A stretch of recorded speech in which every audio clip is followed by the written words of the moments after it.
அனைவருக்கும் வணக்கம். நான் உங்கள் சாந்தி பேசுறேங்க. இன்றைய பதிவுல நாம என்ன பார்க்க போறோம் அப்படின்னு பார்த்தீங்கன்னா, பணத்தடைகள் நீங்குவதற்கு பசுமாட்டிற்கு இந்த ஒரு பொருளை உணவாக கொடுங்கள் அப்படின்னு சொல்லியிருக்கோம் இல்லைங்களா. என்ன ஒரு உணவை பசுமாட்டிற்கு கொடுக்கணும் அப்படிங்கிறத பத்தி தான் இந்த பதிவுல நாம தெளிவாக பார்க்க போறோம். இப்போ பொதுவாக பார்த்தீங்கன்னா, இந்த பணத்தடை நீங்குவதற்கு நிறைய பேர் வீட்டில் பணம் போதுமான அளவு வரவே வராது. அந்த வீட்டில் 2 பேர் 3 பேர் வேலை செய்வாங்க, நிறைய கை நிறைய சம்பாதிப்பாங்க. ஆனால் பணம் அப்படிங்கிறது அந்த குடும்பத்துக்கு வரவே வராது. எவ்வளவு சம்பாதிச்சாலும் பார்த்தீங்கன்னா அது கையிலேயே நிற்காம கரைஞ்சு போயிட்டே இருக்கும். வீண் விரைய செலவு இருக்கும். இதெல்லாம் அவங்க வீட்டில் பணத்தடை பண தோஷங்கள் ஏதாவது இருந்தது அப்படின்னா இந்த மாதிரி அந்த குடும்பத்தில் நடக்கும். நாங்களும் கை நிறைய சம்பாதிக்கிறோமா, 20 மணி நேரம் வேலை செய்கிறோம், ஆனால் கூட எங்கள் கையில் ஒரு 10 ரூபாய் நிற்க மாட்டேங்குது. வேற ஏதாவது ஒரு செலவு வந்துகிட்டே இருக்குது. எங்களால ஒண்ணுமே பண்ண முடிய மாட்டேங்குது. வாங்கின பக்கம் கடனை கட்ட முடியல. திருப்பி மேற்கொண்டு கடன் வாங்கக்கூடிய ஒரு சூழ்நிலை தான் எங்களுக்கு வந்துகிட்டே இருக்குது. இந்த பணத்தடை எப்பதான் சரியாகும்னே தெரியல அப்படின்னு எல்லாம் புலம்பிக்கிட்டு இருக்கிறவங்களுக்கு இப்போ நான் சொல்லக்கூடிய இந்த ஒரு பொருளை பசுமாட்டிற்கு உணவாக உங்க கையால கொடுக்கும் பொழுது உங்க வீட்டுல உங்ககிட்ட இருக்கக்கூடிய பணத்தடைகள் பண தோஷங்கள் அனைத்துமே நிவர்த்தியாகும். பொதுவாக பார்த்தீங்கன்னா கோபூஜை நிறைய பேர் செய்வாங்க. ஆனால் இந்த கோபூஜை எல்லாராலையும் செய்ய முடியுமா? ஏன்னா நிறைய பணம் நம்மளுக்கு ஒரு 4,000 இருந்து 5,000 ரூபாய் வரைக்கும் இந்த கோபூஜை செய்வதற்கு செலவாகும். அப்போ நம்ம எல்லாராலையுமே 5,000 ரூபாய் செலவு பண்ணி ஒரு கோபூஜை செய்ய முடியுமா அப்படின்னா கிடையாது. பலராலும் இன்றளவும் முடியாத ஒரு சூழ்நிலைகள்ல தான் நாம இருக்கிறோம். அப்படி இருக்கும் பொழுது இந்த ஒரு பொருளை நாம பசுமாட்டிற்கு கொடுப்பதன் மூலமாக கோபூஜை செய்த பலனும் நம்மளுக்கு கிடைக்கும்.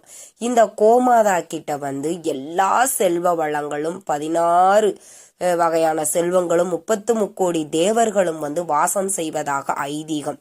அதனாலதான் புதுசா நாம கிரகப்பிரவேசம் எல்லாம் செய்யறோம் அப்படின்னா மாடும் கன்றும் முதல்ல நம்ம வீட்டிற்கு அழைத்திட்டு அது வந்ததுக்கு அப்புறம் தான் மற்றவர்கள்லாம் வருவாங்க. இந்த மாதிரி அப்ப அந்த கோமாதா முதல்ல வந்தால் மட்டுமே நம்ம வீட்டுல சகல செல்வங்களும் நிறைந்து இருப்பதாக ஐதீகம். நல்லா கட்டாயம் பார்த்தீங்கன்னா இந்த பசுமாடு அப்படிங்கிறது மிக மிக ஒரு புனிதமானது, ஒரு மகாலட்சுமி கடாட்சம் பெற்றது. பசுமாட்டுல இருந்து வரக்கூடிய அத்தனை பொருட்களுமே மிக மிக உயர்ந்தது. பால், கோமியம், தயிர், நெய் என்னெல்லாமோ நாம பயன்படுத்துறோம் இல்லைங்களா. அப்பேற்பட்ட கோமாதாவிக்கு நாம இந்த ஒரு பொருளை உங்க கையால கொடுக்கும் பொழுதுதான் உங்ககிட்ட இருக்கக்கூடிய பணத்தடைகள் பண தோஷங்கள் நிவர்த்தியாகும். வாய்ப்பு இருக்குது அப்படிங்கிறவங்க கோபூஜை தாராளமாக செய்யலாம். இப்ப தொழில்ல முடக்கம் ஏற்படுது, நல்லா வியாபாரம் ஆகிட்டு இருந்ததுமா, திடீர்னு என்னன்னே தெரியல, எங்க தொழில்ல ரொம்ப வருமானம் கம்மியாயிருச்சு, எங்களால பணம் புரட்டவே முடியல அப்படிங்கிறவங்க கூட இந்த பரிகாரத்தை நீங்க ட்ரை பண்ணி பாருங்க. நிச்சயம் உங்களுக்கு நல்ல ஒரு ரிசல்ட் கிடைக்கும். சரி, என்ன செய்யணும் அப்படின்னு பார்த்தீங்கன்னா, நீங்க நாளைக்கு பசுமாட்டுக்கு கொடுக்க போறீங்கன்னா இன்னைக்கே இந்த பொருட்களை தயார் பண்ண பொருளை தான் நீங்க பசுமாட்டிற்கு கொடுக்கணும். என்ன அப்படின்னு பார்த்தீங்கன்னா, பாசி பருப்பு இருக்குது பாத்தீங்களா, இந்த பாசி பருப்பு, வெல்லம், இது இரண்டையும் பார்த்தீங்கன்னா கொஞ்சமா அந்த பாசி பருப்பை தண்ணி ஊத்தி ஊற வச்சிருங்க முதல் நாள் நைட்டே. மறுநாள் அந்த தண்ணியை வெடிச்சிட்டு நாட்டு சக்கரை வெல்லம் எது இருக்குதோ உங்ககிட்ட அதை பொடி பண்ணி அந்த பாசி பருப்போட கலந்து உங்க வீட்டிற்கு அருகில் இருக்கக்கூடிய பசுமாட்டிற்கு போய் உங்க கையால அந்த உணவை கொடுங்க.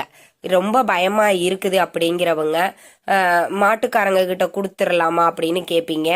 அப்படியெல்லாம் கொடுக்க கூடாது. உங்களுக்கு ரொம்ப பயமா இருந்ததுன்னா அந்த மாட்டுக்கு சொந்தக்காரங்களை கூடவே நிக்க சொல்லிட்டு உங்க கையால எடுத்து கொஞ்சமா நீங்க கொடுத்துட்டு கூட அடுத்து நிறைய கொண்டு போயிருக்கிறீங்கன்னா அதை நீங்க அவங்க கிட்ட கொடுத்துட்டு வந்துடலாம். உங்க கையால கொஞ்சமாவது நீங்க அதை கொடுக்கணும். சரிம்மா, நாங்க இப்ப வெளி மாநிலம் வெளி நாட்டுல எல்லாம் இருக்கிறோம், இங்க பசுமாடுக்கு வாய்ப்பு இல்லையே, நாங்க என்ன செய்வது அப்படின்னு நிறைய பேர் கேட்பீங்க. இப்போ பெரிய பெரிய கோவில்கள்ல இந்த கோமடம் அப்படின்னு இருக்கும். அங்க பசுமாடு கண்டிப்பா வச்சிருப்பாங்க. அந்த மாதிரி கோவில்ல இருக்கக்கூடிய பசுமாட்டுக்கு வந்து நீங்க இது மாதிரி தயார் பண்ணி எடுத்துட்டு போய் அங்க வந்து நீங்க இது மாதிரி நான் பசுமாட்டுக்கு கொடுக்கணும் அப்படின்னு சொன்னீங்கன்னா அவங்களே கொடுக்கறதுக்கு விடுவாங்க.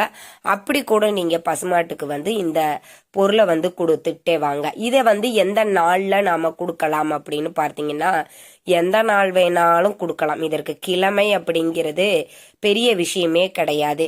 அதனால இன்றைய தினம் நாளைய தினம் நான் இப்போதாம்மா நான் 2 நாள் ஆயிடுச்சு பதிவு பார்த்து, பரவாயில்ல நீங்க என்னைக்கு பாக்குறீங்களோ அன்னைக்கு நீங்க இதை முதல் நாளே பாசி பருப்பு உங்க வசதிக்கு ஏற்ப நீங்க வாங்கிக்கோங்க. 1/4 கிலோ 1/2 கிலோ 1 கிலோ அப்படின்னு நீங்க வாங்கிட்டு வந்து வச்சு அதை ஊற வச்சு எடுத்துக்கிட்டு சம அளவு வெள்ளத்தையும் நீங்க அதை சரி பங்கு நீங்க போட்டு அதை கொடுத்துக்கிட்டு வாங்க. தொடர்ந்து எப்பெல்லாம் உங்களுக்கு நேரம் கிடைக்குதோ அப்பெல்லாம் வாரத்துல ஒரு 2 நாள் ஞாபகம் வச்சுக்கோங்க. ஒரு வெள்ளிக்கிழமை செவ்வாய்க்கிழமை நம்ம கொண்டு போய் கொடுத்துட்டு வந்துடலாம் அப்படின்னு அப்படி ஒரு வழக்கம் வச்சுக்கிட்டீங்க அப்படின்னா உங்க வீட்டுல இருக்கக்கூடிய பணத்தடைகள் பணத்தோஷங்கள் எல்லாம் நிவர்த்தியாகி செல்வ செழிப்பு ஏற்படும். தொழில்ல வியாபாரத்துல முன்னேற்றங்கள் ஏற்பட்டு வருமானம் அதிகரிக்கும். பொருளாதார நிலை வந்து உயரும். அதனால கண்டிப்பா இதை வந்து நீங்க ட்ரை பண்ணி பாருங்க. பசுமாட்டுக்கு வாழைப்பழம் கொடுப்பாங்க, அகத்திக்கீரை கொடுப்பாங்க. இதெல்லாம் அமாவாசை நாட்கள்ல கொடுக்கக்கூடியது.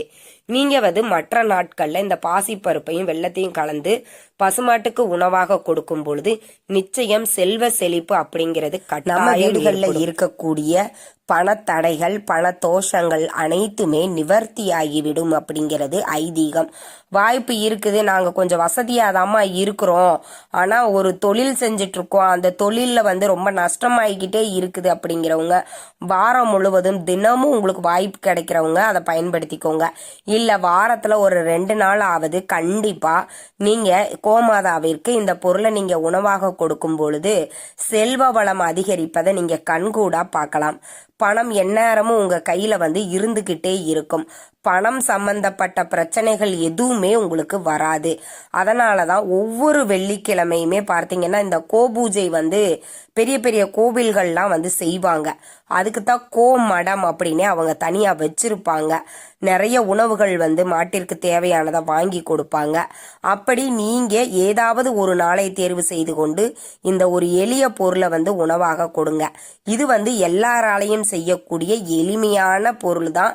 அதே மாதிரி எல்லாராலையும் வாங்கி பசுமாட்டிற்கு கொடுக்கக்கூடிய பொருளை தான் நான் சொல்லியிருக்கேன். நம்பிக்கையோட செய்யுங்க, நிச்சயம் உங்களுக்கு கை மேல பலன் கிடைக்கும். இந்த தகவல் உங்களுக்கு ரொம்பவுமே பயனுள்ளதாக இருந்திருக்கும்னு நினைக்கிறேங்க. வீடியோ பிடிச்சிருந்தா லைக் பண்ணுங்க, ஷேர் பண்ணுங்க, கமெண்ட் பண்ணுங்க.